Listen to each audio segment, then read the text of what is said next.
welcome to Ellen Ruth Soap. I'm Ellen, and today I'm going to make a fun soap with a really great fragrance. I love juicy, citrusy fragrances. We're using Pink Lemonade from Be Scented, and I have used this before. It soaps wonderfully. I have my little note on here, none, which means it doesn't cause acceleration, separation, ricing, discoloration, the whole 9 yards. It behaves well, smells absolutely luscious. I love citrus scents, and this one is just sweet and citrusy. It's so good.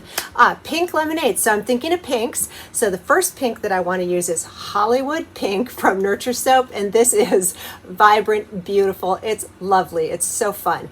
So we're going to use the Hollywood Pink along with Sexy Pink Slippers. So these two pinks are going to swirl in here. It's going to be swirly. And then for the top, I'm going to make some melt and pour citrus slices. And I will probably use the pink slippers, a lighter pink for the, I'm not sure. I haven't decided yet. But I will make melt and pour citrus slices to go down on top to represent the lemonade portion of this. I just love citrusy, summer, juicy fragrances. I think they're wonderful. I love smelling them when I come down in the soap room. Anytime I do citrus soap, it makes me happy.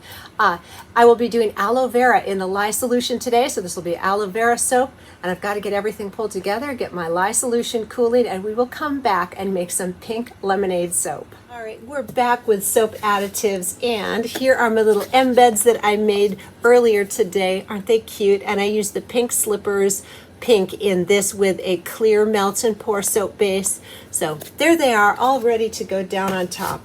So back to the soap additives. Today we're just doing the kale and clay and the colloidal oats for my additives because my lye solution is made with aloe vera juice. So that is, another extra special ingredient in here. So there we go, 2 tablespoons each. I'm gonna get this blended all up, and then we will come back and get to making soap.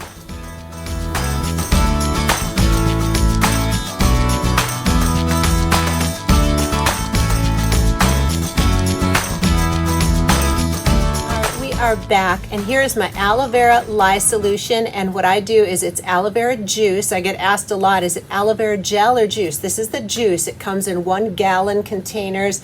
I get it at Walmart. There's a link in my Amazon store for the type that I buy. So anyway, I do 50% distilled water and 50% aloe vera juice, and then I did dissolve some cane sugar in here, and that's a lather booster. And I did put Tussa silk fibers in there because silk gives literally a silky feel to the bar, and it adds a glossy sheen to the lather, and I love it. And then I did put some sodium lactate in here to help harden it up, and it helps unmold it and go a little bit smoother. So that's what's all going on in here. The fragrance is already in my oils because I know it behaves well, and typically citrus scents do behave well in soap. Mostly florals tend to accelerate, citrus scents tend to go slow. This one is well behaved. It's a great fragrance. It smells so juicy and good in here, by the way. So I'm going to just get this up to a nice emulsion, and then we'll split out for our colors and stick blend some more. Here is the pink slippers, and I added just a touch of titanium dioxide to make it really light pink because I want it to stand out. There's the Hollywood Pink. So they just were looking a little similar to me, so I added a little TD in there to make that pink a little lighter. Because, if I'm going to go to the trouble of having 2 colors, I want them to stand out. So we've got a good emulsion going. So let's get this in the mold.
the next day, and I did not put the cover on this because if you've been with me for any amount of time, you know that I have a history of putting the lid on and covering my melt and pour embeds, and they melt. So this sat uncovered on my table last night. I just wanted to give the reveal with the lid.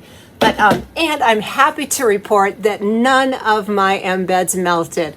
So yay, I finally remembered to do that. And now we've got to get in here and see how that swirl came out. It was really very fluid when I poured it, and I didn't actually swirl the hanger. I just went back and forth because I had a feeling with it being as fluid as it was, the drop swirl was enough. So there's only one way to find out. Let's get in here and see what we've got.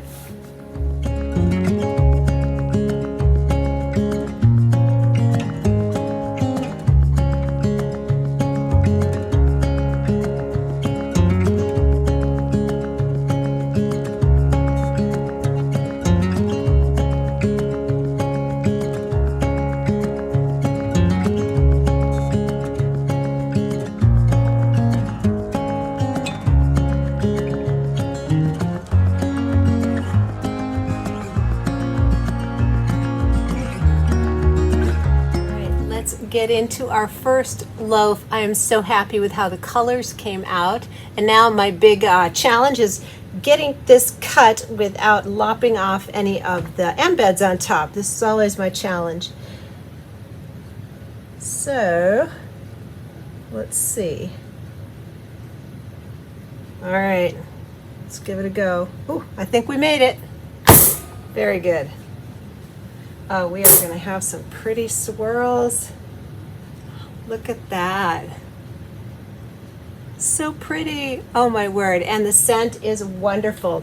Now I will say this did take a long time for it to come up to trace. I cut out and fast forwarded through the blending. I blended this for quite a while, and when I poured it, it was still very fluid.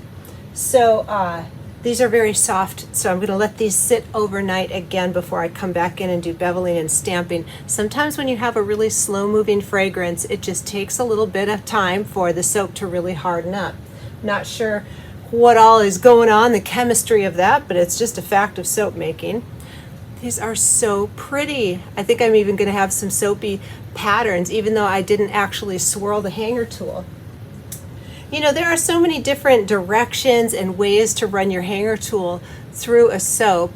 So it's just different every time. Even if you try to do like each loaf, when I do it, I try to count the number of swirls I'm doing, but I love it. It's going to be a little bit random.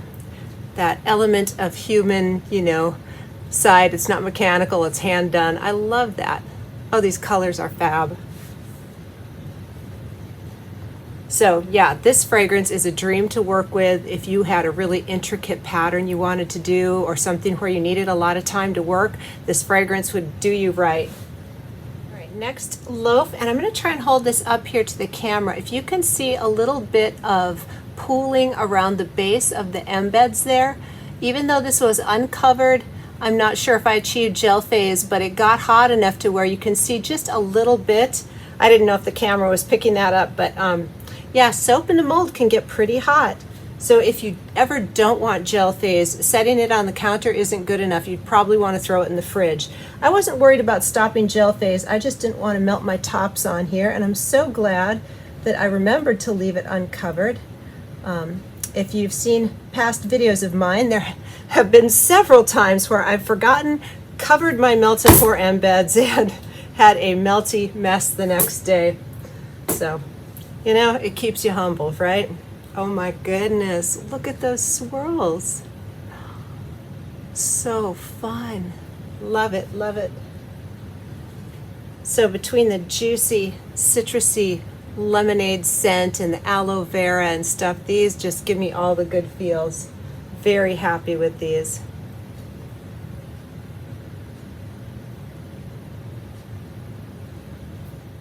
So it's kind of funny when I go over to my fragrant oil shelves and look there, I notice that I have a lot of foodie scents. And of the foodie fragrances, a lot of them have citrus notes. I really tend to migrate towards there, and it's not intentional.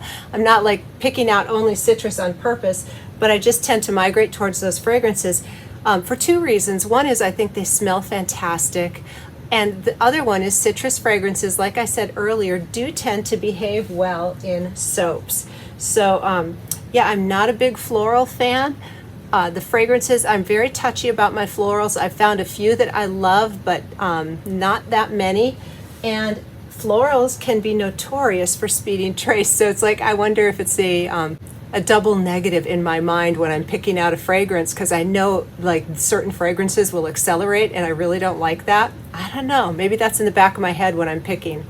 All right, we are on to our last loaf, and so far so good on not whacking off the embeds. Let's see if we can make it through our last loaf here and keep all of our little slices intact. That would be really awesome if we could do that. And this one's going to be tight. Oh boy. Let's see. All right, we're going to go for it. Oh, we made it. Oh, yay. Yay, yay, yay.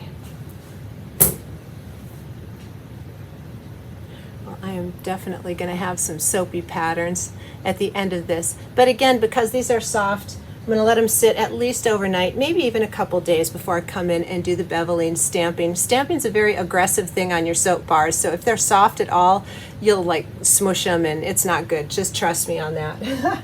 So, I'm going to let these set, catch some air, harden up just a bit, and then we'll be back for the rest. And I just really appreciate you taking the time to be with me today. I hope you enjoyed the video, and I sure wish I had smell-o-vision for you all. I wish you could take a sniff of this pink lemonade. It's pretty rockin'. I love it. So thanks for being here, and I hope that you have a wonderful day.